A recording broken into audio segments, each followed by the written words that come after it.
Hi, this is Osama Rizvi and welcome to another episode of Monday Macro View. In today's episode, I like to talk about a lot of things, but of course, we'll try to conclude it in the usual 8 minutes. And in today's episode, I would like to reinforce the words cautious optimism. That I believe is the way to go for 2023. Of course, things are getting better. Some countries are posting, some sort of a slight betterment in their inflation numbers, but we all know what that means. It doesn't mean that things are getting better. It only means that things aren't getting worse as fast as they were recently. So diving right in.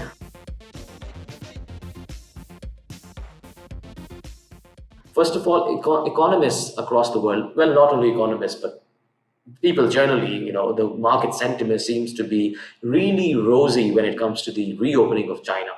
However, most of it will depend upon how the Chinese economy will recover. Will it be an L-shaped recovery? Will it be a U-shaped recovery? Will it be a V-shaped recovery? And if you look at the recent stats, I believe, or most of the people, who are observing the data coming out of the Chinese markets, they believe that we might not see a very sharp rebound.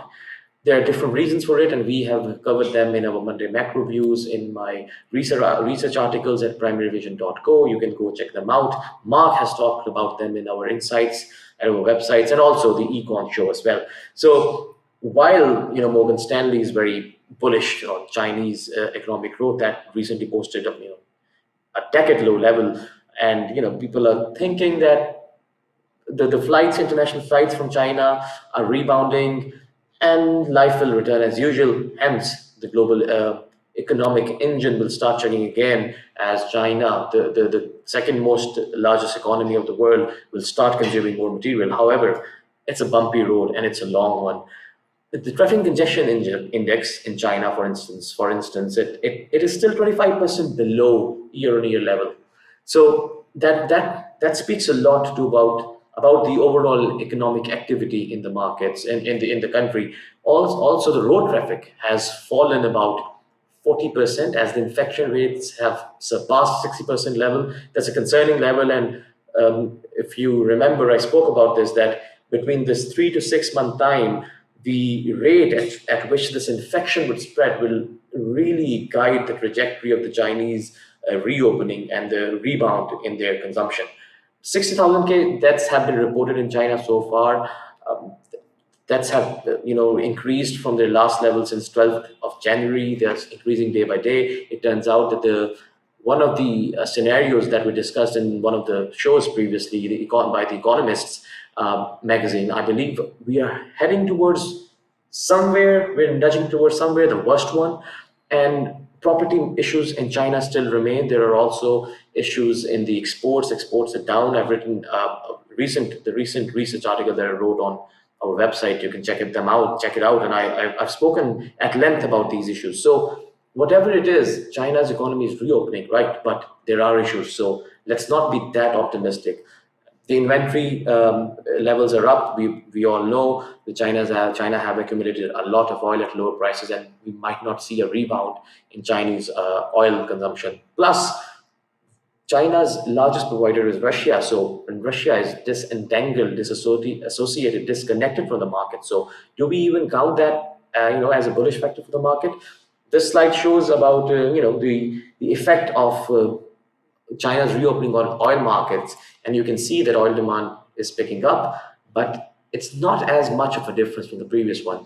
Also, in the recent spread count show, Mark shows how the drilled but incomplete wells the DUCs have started to fall. It also speaks to rising production somewhere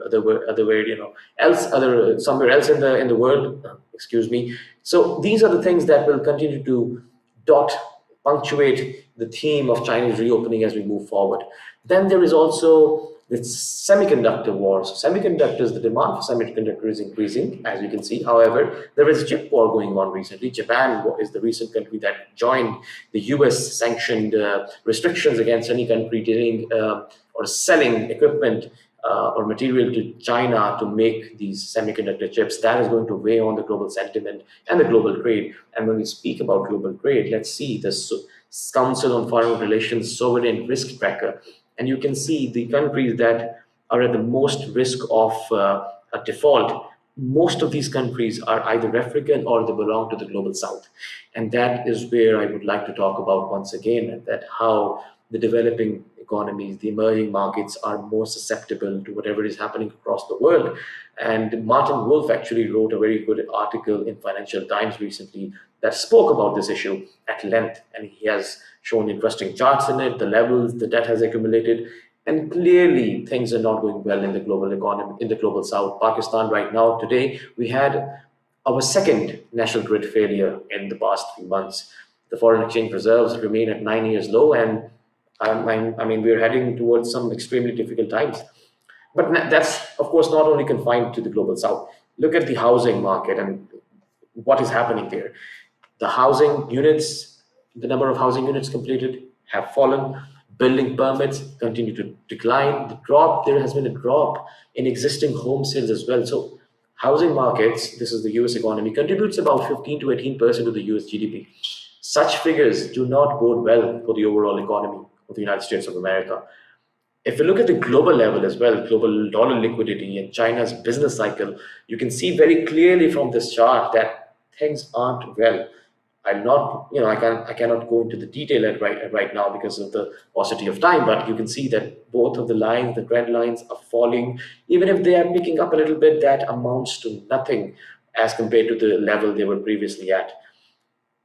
If we talk about global trade, global business environment, global sentiment, warehouse pricing index shows that globally the warehousing, the inventory levels at warehouses remain high. That shows low demand across the world. The ocean booking volumes by freight waves sonar, they do this in very interesting charts where they show that, so for instance, 90% of the US products are carried through the ocean. So the ocean booking volume index has also fallen. You can see this.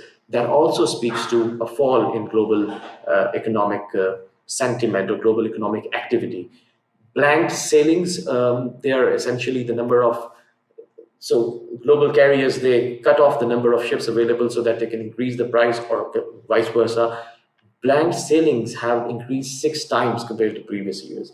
And in some routes, the increase have been about 740% or 340% from Far East to the US East Coast. These are insane amounts, which shows that they aren't getting more orders and more ships are becoming ideal. And before we go to the last slide, this is the penultimate slide, and I think it is a very interesting one, which shows that interest rates have climbed the most in a generation. This is by Bloomberg globally. And this speaks volumes about what is happening across the globe. I've just done a LinkedIn post about it as well. And all of the slides that I've done before, they make sense now because of the global monetary policy tightening. Finally, market sentiment tracker, you can see the left side, recessionary side, getting heavier, while the recovery side, it's showing some signs, but we're not there. Gold prices are at 9-month high, which shows flight to safety. UK recession can be twice as bad. EY just said this. New orders are 40% down, and there is an earnings recession underway, as according to Morgan Stanley. So that's all from my side today. I'll see you next week. Meanwhile, enjoy the week and see you all next Monday.